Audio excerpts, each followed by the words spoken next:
Makasih Tuhan, siapa Engkau di hidup kami tidak akan pernah menganggap biasa. Apa yang Kau perbuat dalam hidup kami, apa yang Kau lakukan di Kalvari, sampai selama-lamanya kami tidak mungkin bisa membalas budi.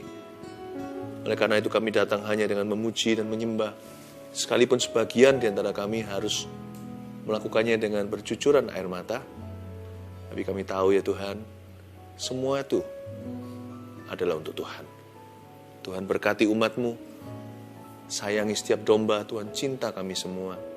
Gendong Tuhan satu persatu, yang lemah Tuhan gendong. Yang dikambing hitamkan oleh keadaan ya Tuhan atau oleh sekelilingnya, Tuhan gendong.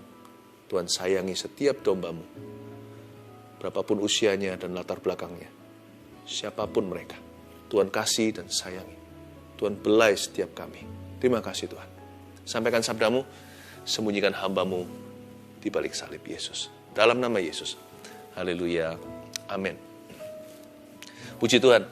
Shalom semua sekali lagi. Saya bersyukur saat teduh ini terus berjalan dan tidak terasa kurang lebih di tanggal-tanggal ini tahun yang lalu kita memulai saat teduh. Jadi hari ini boleh dikatakan saat teduh first anniversary. Ulang tahun ke-1 ya. Doakan kami terus ya. Karena tugas kami banyak.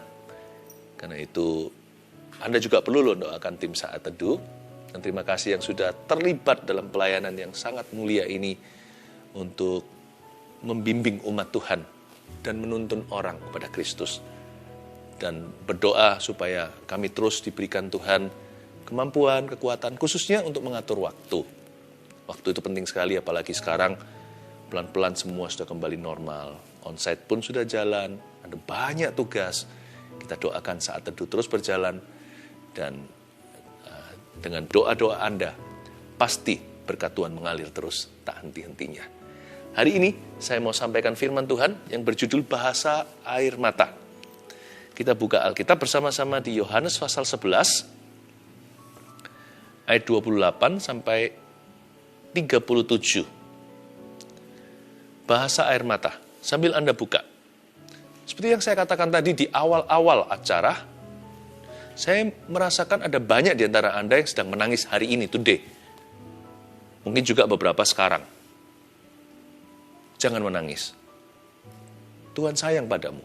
Apa yang membuat hati Anda gelisah? Sampaikan ke Tuhan. Tapi jikalau Anda harus menangis, jangan sia-siakan air mata ya. Biarkan firman Tuhan hari ini mengajari apa itu bahasa air mata. Agar supaya kita jangan menangis sia-sia, tetapi mencucurkan air mata itu sambil maju dalam rencana Allah. Yang menabur dengan mencucurkan air mata, pasti akan menuai dengan sorak-sorai, pulang membawa berkas-berkasnya. Mari kita sudah buka sekarang, kita baca, yaitu Yohanes 11 ayat 28. Saya langsung penggal di bagian ini saja, di babak berikutnya dari cerita kebangkitan Lazarus. Masuklah Maria, ayat 28 bunyinya. Dan sesudah berkata demikian, ia pergi memanggil saudaranya Maria dan berbisik kepadanya, "Guru ada di sana, dan ia memanggil engkau." Mendengar itu, Maria segera bangkit, lalu pergi mendapatkan Yesus. Marta terlebih dahulu ketemu sama Tuhan. Setelah ngobrol-ngobrol sama Tuhan, Tuhan luruskan cara pandangnya soal kebangkitan. Lalu Marta pergi dulu mendahului Yesus, kembali di mana Lazarus dikuburkan dan terjadi kebaktian perkabungan. Marta bisik-bisik ngomong gini sama saudaranya, yaitu Maria. Guru ada di sana, dan ia memanggil engkau. Setahu saya, waktu saya baca ayat-ayat sebelumnya, Tuhan gak berkata, mana Maria? Apakah Marta di sini berbohong atau berdusta? Enggak sih. Kita tidak perlu menunggu sampai dengar suara audible baru percaya bahwa Tuhan memanggil kita. Tuhan memanggil kita setiap hari. Gerak-gerik tubuh Yesus sudah cukup bagi Marta untuk mengerti dan memahami Yesus sedang mengharapkan ketemu Maria. Nggak hanya Marta, Yesus mau ketemu Maria juga, karena dua-dua berkabung kan.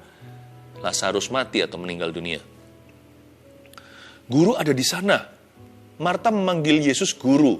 kelihatannya mereka bersaudara, 3 siblings ini, Maria, Marta, Lazarus, 3-3 kalau panggil Yesus itu guru. Kalau Lazarus sih masih lumrah. Karena zaman itu, rabi, demikianlah sebutan guru-guru Yahudi, mereka itu mengajar laki-laki. Tetapi untuk Marta dan Maria menyebut Yesus guru itu nggak lazim. Karena wanita waktu itu tidak mendapatkan edukasi seperti kita di Indonesia yang banyak menjadi pelopor demikian adalah era Kartini. Zaman itu perempuan tidak mendapatkan pendidikan. Apalagi pendidikan agama adalah pendidikan utama di dalam kebudayaan Yahudi saat itu. Guru ada di sana, mereka panggil guru. Berarti mereka murid. Berarti Yesus memuridkan mereka. Ini rabi satu-satunya menurut saya. Yang lainnya nggak mau ajar wanita. Mereka rasa itu kelas kedua. Zaman itu ya. Tapi kebenarannya adalah laki-laki perempuan adalah sama di mata Tuhan. Guru ada di sana. Ini membuktikan bahwa Yesus itu cinta semua orang. Yang dihina, diabaikan, dinomorduakan. Yang dianggap kelas bawahan. Yang dianggap tidak masuk dalam klub kami. Tidak masuk dalam golongan. Tidak diperhitungkan. All the outcast atau orang-orang yang dianggap sebagai orang-orang pelarian. Yesus sayang sama mereka. Yesus adalah guru orang-orang itu. Dia adalah juru selamat orang berdosa. Yesus guru Anda loh. Tahu nggak Anda bahwa Yesus itu gurumu? Marta selalu dianggap sebagai seseorang yang negatif. Karena dia tegur Maria kan, lalu beritahu, itu loh, guru suruh dia kerja, masa saya aja. Dia terus duduk di bawah kakimu, dengar firmanmu. Marta selalu dianggap sebagai semacam orang jahatnya. Padahal enggak sih, banyak hal kita bisa belajar dari Marta. Dalam insiden satu itu enggak bisa terlalu dibesar-besarkan. Marta membisikkan pada saudaranya Maria, "Hei, guru ada di sana." Dari sini kita pelajari bahwa iman enggak selalu harus koar-koar. Iman enggak usah rame-rame. Kalau waktunya kita bersaksi bagi Yesus, jangan sembunyikan lampu di bawah gantang. Preach it from the rooftop. Khotbahkan, beritakan dari atap rumah. Semua orang harus tahu, mercusuar kan tidak ditaruh di bawah, tetapi di atas gunung atau tempat yang tinggi. Cahaya harus taruh di situ. Tetapi kalau bicara tentang conviction atau keyakinanmu, pegang aja di hatimu. Tidak perlu demokrasi tanya kanan kiri.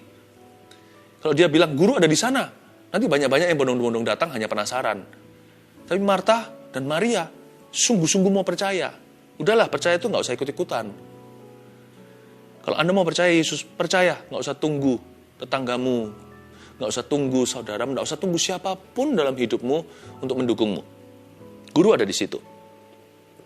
Dan ayat 29, mendengar itu Maria segera bangkit lalu pergi mendapatkan Yesus. Langsung jalan dia, nggak pakai tunggu-tunggu, nggak pakai are you sure? Apa betul? Minta konfirmasi dulu. Ini yang disebut your wish is my command. Yaitu saya nggak perlu dibentak-bentak, diteriakin, diperintah-perintah, disuruh-suruh. Kalau Tuhan mau, aku akan bersedia. Kalau Tuhan berkata, datanglah, langsung aku hengkang kaki dan ke situ. Saya nggak perlu tunggu. Your wish is my command. Dari sini, saya ngerti kenapa Yesus punya hubungan yang istimewa dengan keluarga Maria, Marta, dan Lazarus ini. Mereka bukan hanya orang-orang yang mudah diajar, tapi mereka juga adalah orang-orang yang sangat-sangat nurut sama Tuhan. Udahlah, nurut aja sama Tuhan. Nggak usah suka berbantah atau bantah-bantahan. Percuma buat kita. Nggak menang kita itu berbantah lawan pencipta. Dari sini saya bisa menangkap hatinya Maria. Saya mau punya hati seperti itu. Ya, seperti wanita yang mengurapimu, menangis di bawah kakimu. Saya mau punya hati begitu. Mari kita lanjut. Ayat 30 bunyinya, tetapi waktu itu Yesus belum sampai ke dalam kampung itu. Ia masih berada di tempat Marta menjumpai dia. Masih berapa kilo lah kira-kira. Ketika orang-orang Yahudi yang bersama-sama dengan Maria di rumah itu untuk menghiburnya, melihat bahwa Maria segera bangkit dan pergi keluar, mereka mengikutinya karena mereka menyangka bahwa Maria pergi ke kubur untuk meratap di situ. Orang-orang ini kan nggak dengar, Marta kan bisik-bisik ke sisternya. Tapi orang-orang ini ketika lihat Maria bangkit, langsung hengkang, langsung jalan. Mereka kira, dia mau pergi ke kubur untuk meratap. Memang betul, Maria ini wanita ratapan. Ini wanita air mata. Tapi dia bukan seperti yang mereka kira. Mereka kira dia hanya menangis atau meratapi saja. No. Maria itu yang kita harus pelajari lewat cerita ini. She always cried purposely. Dia selalu menangis dengan tujuan yang jelas. Nah, ini yang harus jadi pelajaran buat kita. Hari ini harus jadi rema dan pewahyuan. Bahasa air mata Maria. Tapi orang-orang ini kelihatan, para ibu-ibu Yahudi ini semuanya mengikuti dia pergi ke situ. Kiranya dia mau meratap ke kuburan. Mereka ketara adalah orang-orang yang nggak ngerti kenapa mereka menangis. Banyak orang itu gitu ya. Apalagi kalau ibu-ibu kumpul gitu, kalau ada yang berkabung, satu nangis, yang lainnya ikut nangis. Padahal nangis mereka beda-beda. Sama dengan di dunia ini kalau ada huru-hara. Lihat provokatornya 1-2. Tapi yang ikut-ikut rame-rame banyak ketika ditanya di interview atau ditangkap misalkan. Kenapa kamu ikut dalam kerusuhan? Nggak tahu. Jangan ikut-ikutan. If you must cry, kalau memang Anda harus nangis, jangan sia-siakan air matamu. Kalau Anda memang menangisnya tujuannya hanyalah untuk mengasihani diri sendiri, maka izinkan saya mengatakan dengan tegas, please don't cry. Don't cry at all. Nggak usah nangis sama sekali. Tuhan sayang padamu, udahlah jangan mengeluh. He loves you. Sudahlah. Tapi kalau Anda memang harus menangis untuk tujuan Maria, dan saya nggak berani menghalangi Anda, bisa-bisa saya dimarah sama Yesus. Karena air mata Maria menggugah hati sang juru selamat. Ayat 32. Setibanya Maria di tempat Yesus berada dan melihat dia, tersungkurlah ia di depan kakinya. Ini adalah postur menyembah ya. Dan berkata kepadanya, Tuhan, sekiranya engkau ada di sini, saudaraku pasti tidak mati. Kalimat yang diucapkan Maria, jika Anda baca ayat-ayat sebelumnya, kalimatnya sama. Tapi efeknya beda. Waktu Marta mengucapkannya, Tuhan koreksi dia. Waktu Maria mengucapkannya, bertambah dengan postur menyembah, tersungkurlah ia di depan kakinya. Yesus tidak koreksi apa-apa, tapi langsung turut menangis. Sebelum kita baca ayat-ayat sebelumnya, saya jelaskan di poin ini. Tersungkurlah ia di depan kakinya. Tahun ini, belajarlah to worship. Jangan hanya baca Alkitab. Saya cinta Alkitab, jangan salah paham ya. Saya baca Alkitab terus. Keluarga saya adalah living witness. Kalau saya ngomong begini ini benar atau munafik, mereka yang paling tahu. Alkitab ini yang ku baca siang malam pagi petang. Pagi hari bangun tidur, saya cium istri saya setelah saya berdoa di ranjang saya. Saya pergi ke ruang studi saya atau ruang belajar. Alkitab saya makan. Nanti kalau sebelum makan beneran, makan pagi, siang, atau malam, seringkali saya buka flip-flip ini Alkitab. Atau malam hari sebelum tidur. Tapi jangan hanya baca Alkitab saja. Jangan renungkan firman doang. Belajarlah seninya menyembah. Learn to worship. Belajar untuk hatinya itu luas gitu sama Yesus. Jangan-jangan kalau kita merasa diri punya banyak pengetahuan nanti jadi orang Farisi atau ahli Taurat. Tersungkurlah ia di depan kakinya. Yesus tidak kepingin diajak berdebat. Yesus itu ingin dikasihi oleh Anda dan saya. Dan salah satu cara mengasihi yang paling romantis dengan Tuhan bukan sekedar perasaan doang, tapi perasaan terlibat di dalam action atau tindakan itu adalah menyembah. Waktu Maria tersungkur di depan kakinya Tuhan, dan dia berkata, Tuhan kalau engkau ada di sini, tentunya dia tidak mati. Yesus tidak merasa itu kritikan. Karena waktu Marta mengucapkannya, Yesus berkata, sekarang pun aku bisa bangkitkan. Tapi waktu Maria mengucapkannya, itu seperti sebuah kerinduan. Wish you were here in my saddest moment. Di momentumku yang paling sedih, aku harap engkau ada di sini. Maria tidak mencetuskan mujizat apa yang dia harapkan. Dia hanya berkata, Lord, I desire your presence. Aku rindu hadiratmu. Menangis pula. Dan akhirnya Yesus masyigu. Itu bahasa Alkitab berbicara dia tergerak dengan amat sangat. Ayat 33. Ketika Yesus melihat Maria menangis dan juga orang-orang Yahudi yang datang bersama-sama dengan dia, maka masyigulah hatinya, ia sangat terharu dan berkata, Di manakah dia kamu baringkan? Jawab mereka, Tuhan, marilah dan lihatlah. Lalu ayat yang ke-35 adalah ayat terpendek di dalam pasal ini, mungkin di dalam Alkitab. Maka menangislah Yesus. Jesus cried. Wow! This is big, this is huge. Maria berkata, Tuhan, sekiranya engkau ada di sini, saudaraku nggak mati. Yesus lalu lihat Maria, lihat air matanya. Dia usap-usap air matanya sesegukan. Lalu dia lihat orang-orang Yahudi yang datang bersama dengan dia ikut menangis. Orang-orang yang clueless ini. Orang-orang yang nggak ngerti kenapa mereka nangis. Meskipun mereka nggak ngerti kenapa mereka nangis, Yesus tetap masyiku. Baik nggak Tuhan Yesus itu? Sekalipun seringkali ya, 90%. Setiap kali kita mencucurkan air mata, kita nggak ngerti mengapa kita menangis. Dan kita menangis untuk alasan yang salah. Tuhan tetap masyiku hatinya. Hatinya tetap tergerak. Ia sangat terharu. Kata sangat terharu berarti dalam suara Tuhan ada air matanya. Pernah dengar orang kalau lagi nangis coba bicara? Kita bisa dengarkan suaranya basah. Padahal itu air mata. Tapi kita bisa lihat, kita bisa dengarkan dari tonasinya. Orang ini sedang menangis, kadang-kadang di sebelah situ, lewat telepon, audio saja. Kita nggak lihat matanya, nggak lihat raut wajahnya, nggak lihat apakah basah. Tapi waktu dia ngomong, mama lagi nangis ya? Atau kita bisa tahu istri kita lagi nangis. Sayang, kamu lagi nangis ya? Atau kita bisa tahu anak kita, kenapa nangis nak? Padahal kita nggak lihat wajahnya. Itu yang disebut, ia sangat terharu dan berkata. Jesus cried in his voice. Mungkin suaranya bukan begini ya, ayat 34 bukan. Di manakah dia, kamu baringkan. Mungkin suaranya begini, coba ya. Coba saya tirukan. Di manakah dia, kamu baringkan. Mungkin gitu. Jawab mereka, Tuhan, marilah dan lihatlah, maka menangislah Yesus.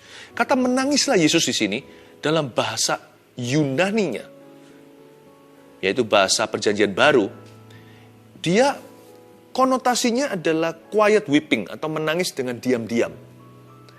Bukan menangis yang lebay atau berlebihan atau yang cari perhatian.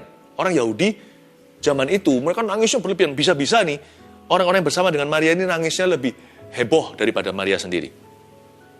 Apalagi di zaman-zaman itu ada yang di-hire khusus, secara khusus disewa untuk jadi peratap. Sampai hari ini masih ada kok. Jadi mereka yang harus nangis, mereka memang professional crier, professional weeper, orang-orang yang menangis secara profesi, dibayar untuk itu. Tapi yang gituan itu tangisan-tangisan yang tidak menggugah hati. Itu tidak membuat Tuhan masyiku atau terharu.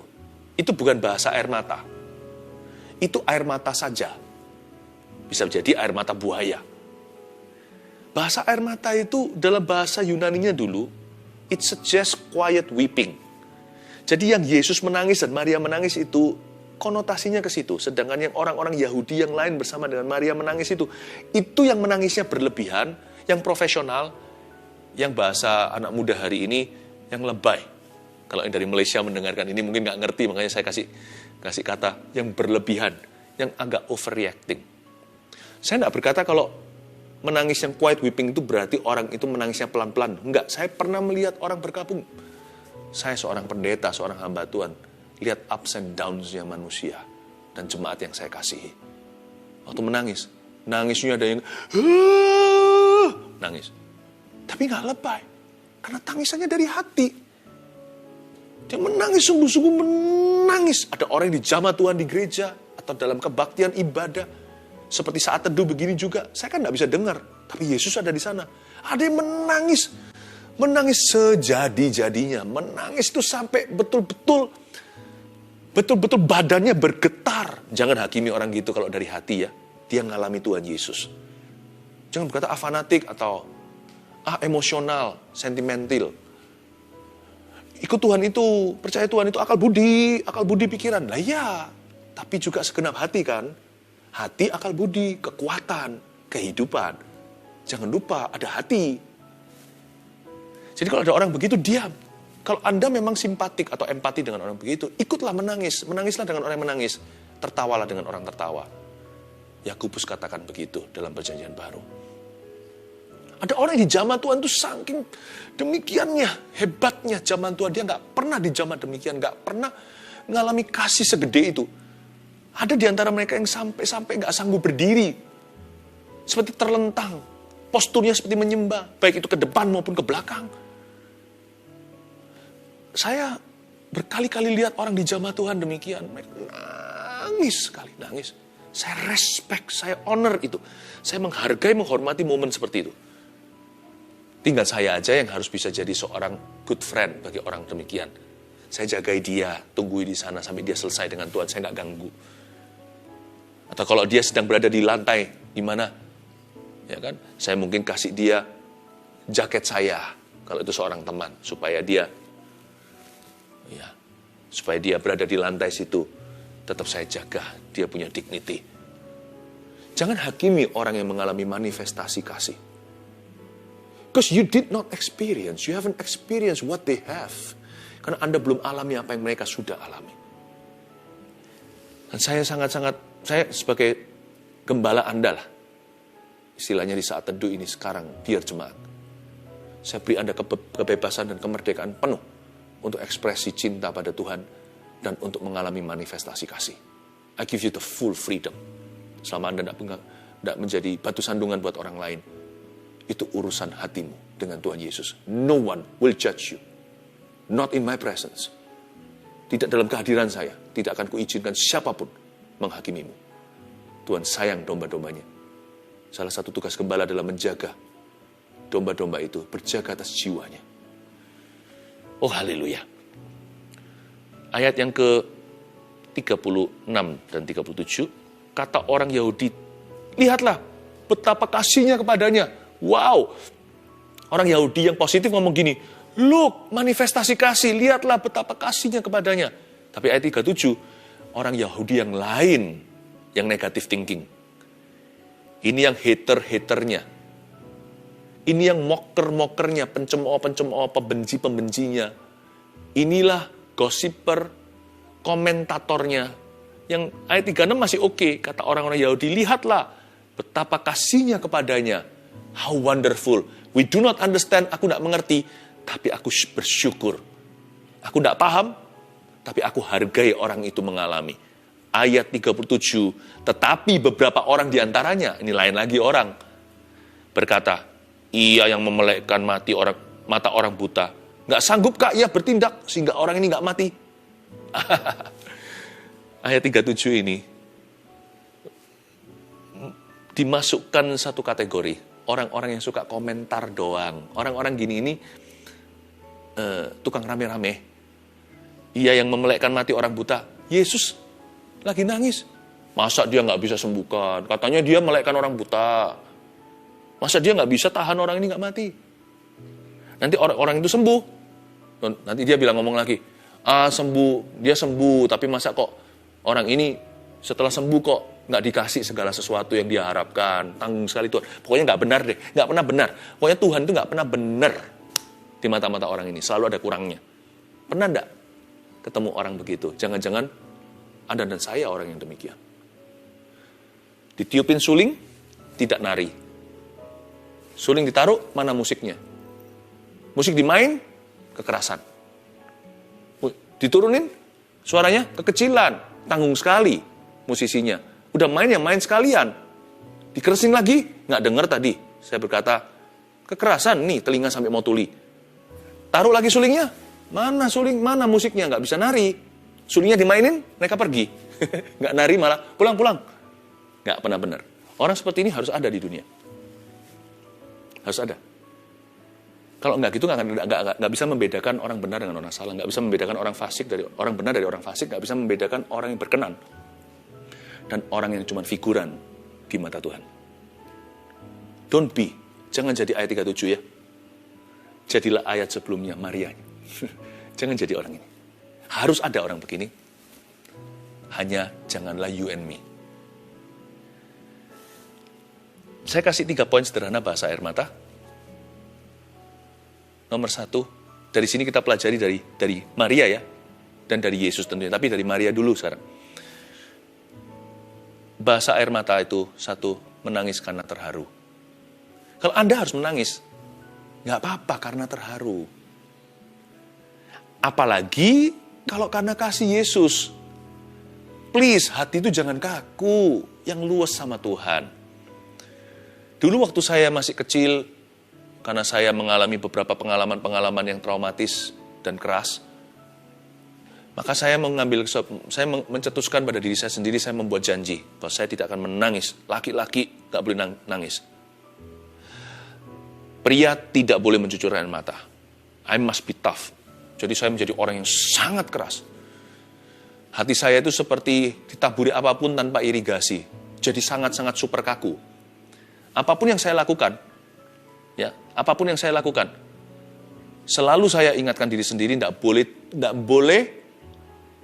boleh menunjukkan perasaan. Jadi saya orangnya dingin sekali, zaman dulu sebelum kenal Tuhan. I love you lah, rangkul orang lah, nggak ada ekspresi lah. Nggak usah gitu-gituan. Dan akhirnya pada waktu saya dijamah Tuhan, ketika saya umur 18 tahun, puluhan tahun yang lalu, saya menangis sejadi-jadinya. Kayak bayi. Makanya namanya lahir baru, bayi rohani. Saya malu. Di depan gereja itu. Maksudnya di dalam ibadah gereja, tapi di depan semua orang. Saya nangis, saya malu. Tapi setelah itu seperti saya diberi pengertian.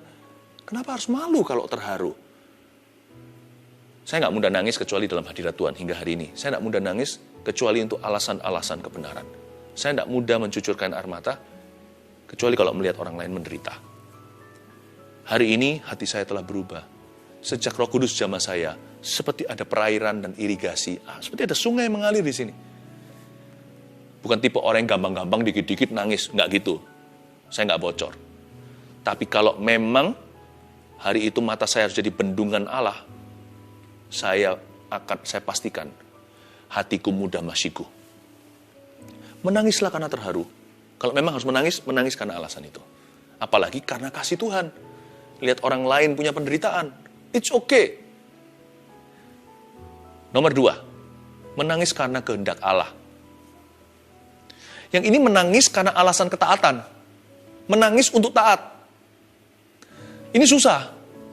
Kita bisa nangis karena ketika kita disuruh memberi. Sakit tapi menjadi perkorban persembahan. Waktu kita mengampuni. Atau ketika kita berdoa untuk kebangunan rohani terjadi di sebuah negeri. Dari waktu ke waktu ya, saya sering loh dibangunin Tuhan pukul 3 pagi. Suruh berdoa untuk negara tertentu, apalagi negara sendiri. Pernah juga saya dibangunkan, ya kira-kira pukul 3. Saya cukup langganan di jam-jam sekian. Suruh doakan untuk jemaat saat teduh. Saya menangis tanpa alasan, tapi saya tahu itu kehendak Allah. Saya sedang mendoakan. Saya mendoakan agar turunnya kerajaan sorga dalam kehidupan seseorang. Dan mungkin kadang-kadang Tuhan suruh saya melakukan sesuatu itu susah sekali. Saking susahnya sampai saya mencucurkan air mata. Contohnya, Tuhan suruh Anda mengampuni. Jangan nangis karena kepahitan, jangan nangis karena sakit hati. Itu sakit Tuhan, sakit rasanya itu dirasa-rasain gitu sakitnya itu seperti ini dada luka sekalian disiram jeruk nipis. Jangan itu keluar air matanya karena kesakitan, jangan keluar air mata kepahitan. Kalau Anda memang harus nangis, mencucurkan air mata karena mengampuni, karena harus mengampuni seseorang, lakukan demi ini. Anda berkata, aku harus menang. Aku harus menang. Aku harus lulus. Aku harus wisuda. Aku harus bisa lulus ujian. Dan Anda berkata, ini susah bagi saya Tuhan, orang itu melukai saya secara dahsyat. Bagaimana saya bisa mungkin mengampuni orang demikian? Kalau yang dia lukai adalah saya saja, yang dia lukai adalah orang yang saya cinta. Contohnya keluarga. Kalau sesuatu yang terjadi itu sungguh-sungguh buruk, seperti sebuah musibah, mimpi buruk, Anda disuruh mengampuni. Janganlah Anda menangis karena Anda pahit sama orang itu. Menangislah karena susah pengampunan itu. Nangislah karena mengampuni itu sukar dan sulit sekali. Tapi Anda harus bisa. Dan kalau perlu mencucurkan air mata untuk mengangkat besi dan baja di hatimu ini. Dan berkata, I must win. Pengampunan harus kulakukan. Karena aku tahu mengampuni itu adalah kehendak Allah. Anda nangis bukan karena perlakuan orang itu di masa lalu. Anda menangis demi mencapai masa depan yang Anda tahu adalah kehendak Kristus secara sempurna. Seperti orang kalau olahraga ya, Saya pernah lihat seorang bodybuilder, wah diangkat yang lebih berat dari sebelum-sebelumnya. Di sininya tiba-tiba menetes air mata. Saya rasa orang segede itu bukan menangis gara-gara besi ya. Tapi dia saking keluarkan seluruh tenaganya sampai keluar air matanya. Demi mengampuni, dan harus goal pengampunan ini. Karena ini kehendak Tuhan yang sempurna untukku sekarang ini di musim hidupku. Aku tidak boleh gagal, tidak boleh menjadi milik setan. Aku milik Tuhan. Dia demi mengampuni dan terjadinya pengampunan sampai mencucurkan air mata karena kehendak Allah. Bukan karena mengingat kesalahan orang lain. Kesalahan orang lain itulah, memori buruk itulah yang membuat Anda susah mengampuni. Tapi air mata Anda karena mau menggenapi firman Tuhan. Menangislah karena kehendak Allah. Terakhir, menangis karena orang lain. Ini menangis bukan karena taat saja, tapi karena syafaat. If you want to cry, cry for other people. Ini bukan air mata buaya, ini air mata saudara. Ini air mata orang Samaria yang baik hati itu. Menangislah karena orang lain. Lihat Yesus. Nggak pernah loh Yesus nangis seperti ini. Coba baca di kitab Injil. Tapi waktu karena Lazarus dia menangis. Maka menangislah Yesus. If you must cry, cry for other people. Bersyafaatlah untuk orang lain. Saya sudah ceritakan tadi kan. Saya dibangunkan karena mendoakan Anda. Saya menangis dengan mencucurkan air mata di atas ranjang saya, mendoakan untuk jemaat saat teduh. Mendoakan untuk kebangunan rohani dalam kehidupan Anda sekalian. Bukan berarti kita hero atau pahlawan. Bukan. Tapi kita sudah kontrakkan atau kita berikan air mata kita untuk kerajaan Allah. Karena yang mencucurkan dengan air mata akan menuai dengan sorak-sorai. Cucurkan untuk orang lain juga. Air matamu bisa berguna. When you cry for other people, God's answer is always yes. Kalau Anda menangis untuk orang lain, jawaban Tuhan bagi doa dan syafaatmu selalu iya. Karena hati seperti itu tidak pernah egois, tidak pernah mencari kepentingan sendiri. Hati seperti itu, seperti Yesus menangis dari dalammu. Seperti Yesus yang berseru kepada Bapa di sorga, di dalam dirimu. Karena Yesus Masihiku, Yesus terharu, itulah sifat juru selamat kita. Dia peduli dan terbeban bagi sesamanya. Saya ajak Anda untuk mengerti bahasa cinta. Dan bahasa air mata, 1, 2, 3, direview sekali lagi. Menangis karena terharu. Itulah bahasa air mata yang Tuhan inginkan dalam hidup Anda. 2, menangis karena kehendak Allah. Itulah bahasa air mata yang sorga pahami. 3, menangis karena orang lain. Itulah bahasa air mata yang membuat Yesus Masihiku dan Bapa tidak akan berkata tidak kepada doa syafaatmu. Yesus memberkatimu. Mari kita serahkan hati kita dan air mata kita dan segenap hidup kita hanya kepada Dia. Dan Dia menunggumu saat